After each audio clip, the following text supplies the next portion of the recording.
you're done with your Zoom call, your computer will automatically start processing that recording if you chose the local option. If you chose to keep it in the cloud, it will process and usually it's called Zoom, and then it's going to create a subfolder with basically file, which is an M4A, and a video file, which is MP4. So if you would like to decide to record your audio in the cloud, you'll actually.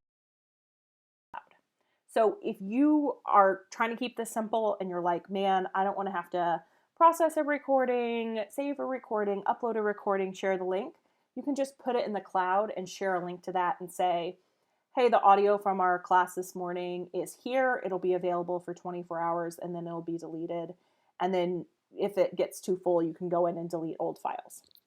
But this is what it will look like. That's where you're going to find it in your folders. And it'll be fairly simple because they're going to give you a folder with the name of the meeting, which is another reason